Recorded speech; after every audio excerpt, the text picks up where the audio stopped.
दोस्तों, हम हर हफ्ते बड़ी मेहनत से आपके लिए एक दिल दहला देने वाली एनिमेटेड हॉरर स्टोरी बनाते हैं। तो अगर आप हमारी कहानियां एंजॉय कर रहे हैं तो हमारे चैनल को सब्सक्राइब कीजिए और हमारी लेटेस्ट वीडियोस की नोटिफिकेशन के लिए बेल आइकॉन दबाना मत भूलना। रात के 1:15 बज रहे थे। पुणे के एक पीजी में सन्नाटा पसरा हुआ था। बाहर तेज बारिश हो रही थी और बिजली बार बार कड़क रही थी। उसी पीजी के एक कमरे में 21 साल की एक लड़की बैठी थी, नेहा। नेहा नई नई शिफ्ट हुई थी उस शहर में, जॉब के सिलसिले में। उसकी कोई फ्रेंड नहीं थी वहां और अकेलापन उसे रोज रात सताता था। उस रात भी वो अपने बेड पर लेटी फोन चला रही थी कि अचानक उसकी नजर एक पुरानी सी डेटिंग ऐप पर गई जो उसने महीनों पहले डाउनलोड करके भूल गई थी।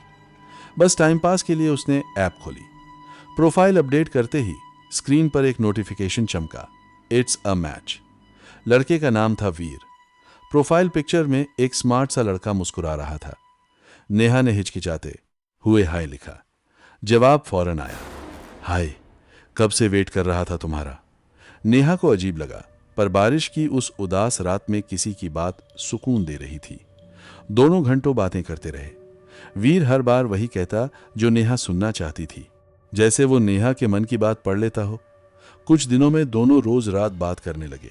एक रात नेहा ने मजाक में कहा कि काश वीर उसके सामने होता तो वो डर नहीं लगता उसे इस बारिश में। वीर ने लिखा, आंखें बंद करो, मैं आ गया। नेहा हंसी और आंखें बंद कर ली। तभी उसे लगा जैसे कमरे का तापमान अचानक बहुत गिर गया हो। उसने आंखें खोली तो खिड़की का कांच पूरा टूटा पड़ा था और बारिश का पानी अंदर आ रहा था। नेहा घबरा गई, पर तभी वीर का मैसेज आया, सॉरी, गलती से हवा तेज हो गई। मुझे लगा तुम्हें ठंड लग रही होगी इसलिए खिड़की खोलने की कोशिश की। नेहा को अजीब लगा, पर उसने बात को नजरअंदाज कर दिया। धीरे धीरे नेहा को महसूस होने लगा कि वीर उसकी हर हरकत के बारे में जानता है, भले ही उसने कुछ बताया ना हो। एक दिन नेहा ने बिना बताए वीर से मिलने की जिद की। वीर पहले टालता रहा, फिर मान गया।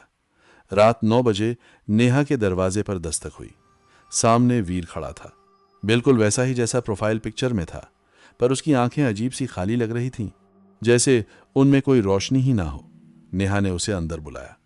दोनों बातें कर रहे थे कि नेहा की नजर दीवार पर लगे शीशे पर गई। शीशे में वीर की जगह कोई और ही परछाई नजर आ रही थी, एक ऐसी शक्ल जिसका आधा चेहरा जला हुआ था। नेहा ने डर के मारे पीछे मुड़कर देखा तो वीर बिल्कुल नॉर्मल बैठा मुस्कुरा रहा था। नेहा ने खुद को समझाया कि शायद उसकी आंखों का धोखा है। रात गहराती गई और वीर ने कहा कि उसे भूख लगी है। नेहा किचन में गई तो उसे अजीब सी गंध आई, जैसे कुछ जल रहा हो। वो वापस कमरे में आई तो देखा वीर वहां नहीं था। बाथरूम से हल्की सी आवाज आ रही थी, किसी के रोने की। नेहा डरते हुए बाथरूम तक गई और दरवाजा खोला। अंदर कोई नहीं था, बस शीशे पर किसी ने खून से लिखा था, मुझे मत भूलना। नेहा चीख पड़ी और भागकर कमरे में आई तो वीर वहीं खड़ा था, बिल्कुल शांत। उसने नेहा से पूछा, क्या हुआ, इतना डरी हुई क्यों हो। नेहा ने कांपते हुए बाथरूम की तरफ इशारा किया, पर जब वीर के साथ वो दोबारा गई तो शीशा बिल्कुल साफ था, कुछ नहीं लिखा था। नेहा को लगने लगा कि शायद उसका दिमाग उसके साथ खेल रहा है, अकेलेपन की वजह से। वीर ने उसे गले लगाया और कहा कि वो हमेशा उसके साथ रहेगा, चाहे कुछ भी हो जाए। इस बात में जो अजीब सी सच्चाई थी, उसने नेहा को और डरा दिया, पर वो कुछ बोल नहीं पाई। अगली सुबह नेहा उठी तो वीर जा चुका था। पूरे दिन नेहा को अजीब बेचैनी महसूस होती रही। शाम को उसने पीजी की मालकिन आंटी से इस बारे में बात की। आंटी का चेहरा उतर गया। उन्होंने बताया कि इस कमरे में 3 साल पहले एक लड़का रहता था, वीर नाम का, जो एक लड़की के प्यार में इतना डूब गया था कि उसने उससे ना मिल पाने पर आत्महत्या कर ली थी, इसी बाथरूम में। तब से यह कमरा कई बार खाली रहा है, क्योंकि जो भी लड़की यहाँ अकेले रहती है उसे अजीब चीजें होने लगती हैं। यह सुनकर नेहा के हाथ पैर ठंडे पड़ गए। उसने तुरंत अपना फोन निकाला और डेटिंग ऐप डिलीट करने लगी। पर जैसे ही उसने डिलीट पर क्लिक किया, फोन की स्क्रीन पर वीर का मैसेज आया, तुम मुझे छोड़कर नहीं जा सकती, मैंने पहले भी किसी को जाने नहीं दिया था। नेहा ने घबराकर अपना सामान पैक करना शुरू किया और वहां से भागने की कोशिश की, पर जैसे ही उसने कमरे का दरवाजा खोला, बाहर घना अंधेरा था और सामने वीर खड़ा था।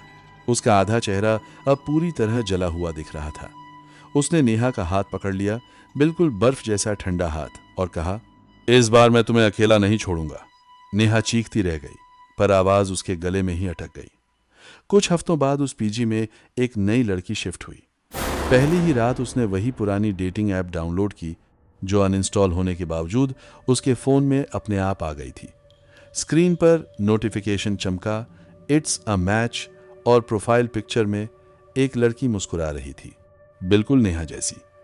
कुछ दिनों बाद उस नई लड़की के साथ भी वही सब होने लगा जो नेहा के साथ हुआ था। एक रात जब वो लड़की अपने कमरे में अकेली बैठी वीर से बातें कर रही थी, तभी अचानक उसके फोन की स्क्रीन पर एक पुरानी फोटो नोटिफिकेशन में आकर अटक गई। वो फोटो नेहा की थी, बिल्कुल डरी हुई हालत में, जैसे किसी ने उसे आखिरी पल में खींची हो। लड़की ने घबराकर फोन को साइड में रखा और सोचा कि शायद कोई ग्लिच है, पर तभी उसे एहसास हुआ कि उसके कमरे की दीवार पर वही खून के निशान उभरने लगे हैं जो कभी नेहा के कमरे में दिखे थे। उसने फौरन आंटी को बुलाने की कोशिश की, पर दरवाजा किसी अदृश्य ताकत से बंद हो चुका था। और तभी अंधेरे में से वीर की आवाज गूंजी, इस बार धीमी नहीं बल्कि साफ और डरावनी। उसने कहा, हर लड़की जो अकेली होती है वो मुझे ढूंढ ही लेती है। लड़की कांपती हुई पीछे मुड़ी तो देखा, शीशे में उसकी अपनी शक्ल धीरे धीरे नेहा के चेहरे में बदलती जा रही थी। सामने की खिड़की से बारिश की आवाज तेज होती गई और कमरे की लाइट एक झटके से बुझ गई।